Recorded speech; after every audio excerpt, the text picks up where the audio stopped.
오늘 제가 발표할 논문은 양자화에서 굉장히 이제 사이테이션도 높고 유명한 팩트라는 논문인데요. 일단 음, 발표 순서는 이렇게 인트로덕션이랑 그다음에 여기서 제안하는 방법이랑 리절트 이렇게 구성했고요.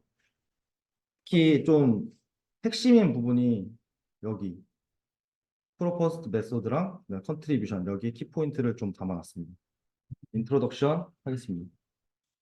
그러니까 이게 결국에는 여기서 이 컨트리뷰션이 뭐냐면은 최적의 이제 퀀타이제이션의 스케일을 찾는 이제 팩트라는 어떤 함수의 기법을 제시를 합니다.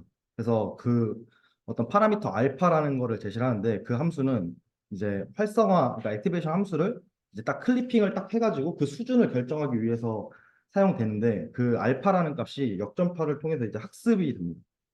근데 그 알파라는 값이 이제 좀 빠르게 수렴하기 위해서 로스 펑션에서는 이제 레귤라이제이션을 적용해 주고요.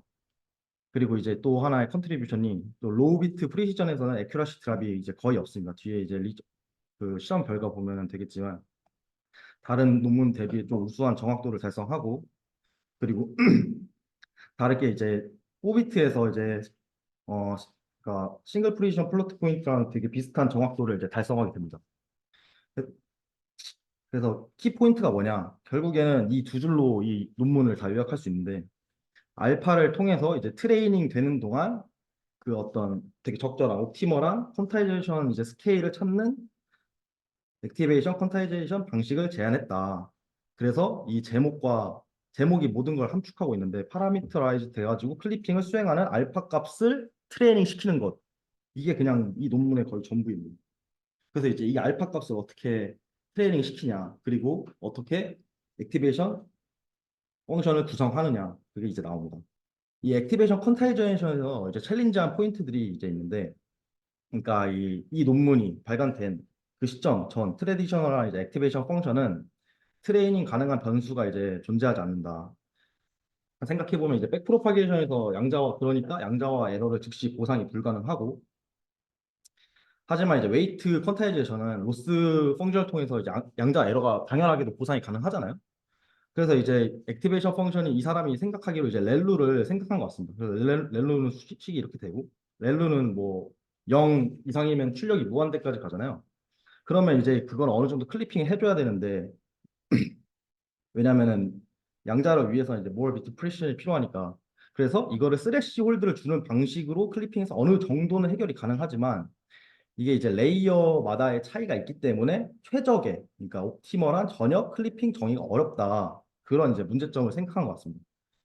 그래서 결국엔 액티베이션에서 클리핑을 이게 시키면서 그것을 트레이닝 시킬 파라미터 알파가 필요하다. 그렇게 해서 이제 시작이 됩니다. 그래서 뭘 주장을 하느냐. 최적화된 클리핑 밸류 알파를 제한합니다. 이거는 알파라는 값은 트레이너블한 이제 파라미터인데 이제 이렇게 생겼습니다. 얘가 원래는 렐로 함수가 이렇게 생겼잖아요.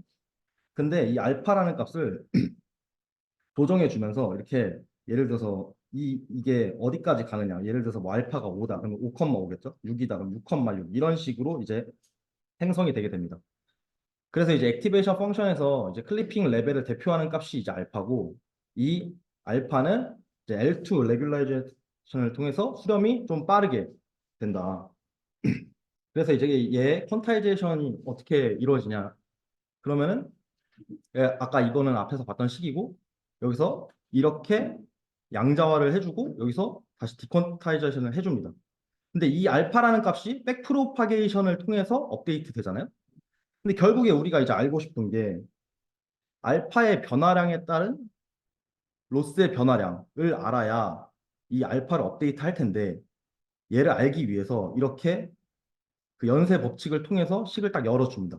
근데 이 가운데 값은 이 논문 뭐 참고하라고 돼 있는데 그 정의에 의해서 1 값이라고 하고 얘는 1이니까 이렇게 되잖아요. 근데 이 y의 변화량에 따른 아니 알파의 변화량에 따른 y의 변화량 얘는 이 식을 미분해 보면 결국엔 알파에 대해서 미분해 보면 이런 범위로 나와서 이렇게 얘만 남게 됩니다. 얘만. 그래서 이제 얘를 레귤라이제이션 시켜준 게 이제 여기서 나오는 건데 처음에 이제 알파의 초기 값을 10 정도로 이제 설정을 해주고 L2 레귤라이저를 적용하고 그다음에 람다 값을 0.01로 설정을 해줍니다. 근데 당연히 알파가 이제 커질수록 그러니까 렐루랑 당연히 비슷해지겠죠. 왜냐면 이게 커질수록 이렇게 가니까 이게 얘가 쭉쭉쭉 이렇게 늘어날 거 아니에요. 이렇게 쭉쭉쭉.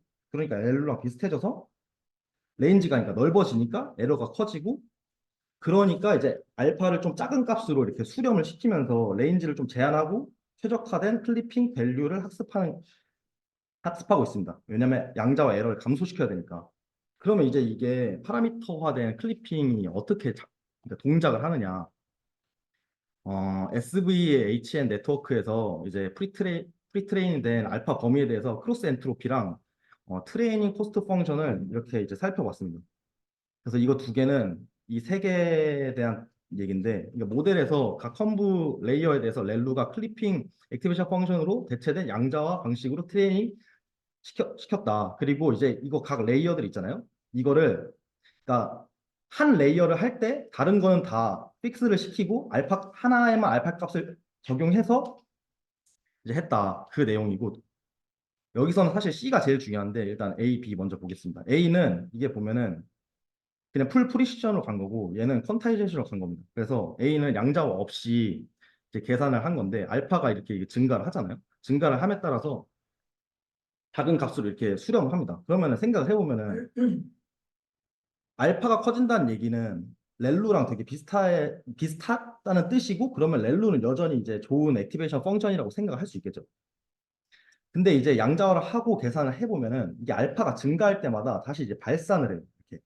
그래서 렐루의 성능이 떨어진다. 그러니까 이제 아 이렇게 하면 안 되겠다. 그래서 C에서는 이제 크로스 엔트로피랑 알파를 레귤레이션을 해줘가지고 안정적인 수렴 그리고 여기 보면 이게 딱딱 전역 이 레이어별로 알파의 최소점을 딱딱 확인할 수가 있잖아요. 아 그리고 이걸 제가 또 이게 보면 여기 6에서 보통 수렴하는 것처럼 보이잖아요. 그래서 제가 이거를 물어봤는데 그 렐루 6라는 상관이 없다고 합니다. 저는 상관이 있다고 생각했는데 어쨌든 없다고 합니다. 그래서 이제 결국 실험 결과를 보면 다른 이제 CNN 모델에서 비교를 했습니다. 그래서 비트 정밀도가 좀 이렇게 높아질수록 트레이닝이랑 밸리데이션 에러가 그러니까 FP30이 대비해서 거의 차이가 없다. 그리고 성능 양자화도 하면서 성능 저하도 되게 억제를 하더라. 비트 수가 증가해도 에큐레이션 드랍은 최소화시키더라. 뭐 다 뻔한 얘기입니다. 자기게 좋다. 그래서 결국 레지넷 18과 여기 보면 레지넷 18과 레지넷 50에서도 팩트가 다른 기법들 것보다 이제 일관되게 이제 낮은 이게 낮죠 이렇게 낮은 에큐레시 저하가 있다. 그러니까 에큐레시 저하가 낮다.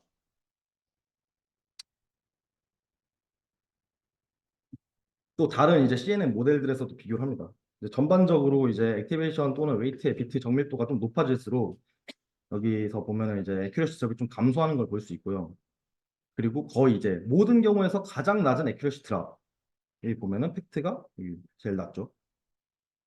그리고 알렉스 넷의 경우에는 풀 프리시전 정확도를 거의 이제 상회하는 수준이고 그리고 팩트를 이제 활용하면은 이제 4비트 정도를 양자화하면서도 풀 프리시전 수준의 정확도를 유지할 수 있다. 그래서 여기 보면은 풀 프리시전 대비 4비트로 했을 때 정확도가 거의 드랍이 없다. 그래서 결국 결론이 뭐냐? 팩트 활성 함수 제한하고 실험 결과 뽑아서 이제 매우 낮은 비트 수에서도 높은 정확도를 보였다. 이게 이 논문의 전부입니다. 감사합니다.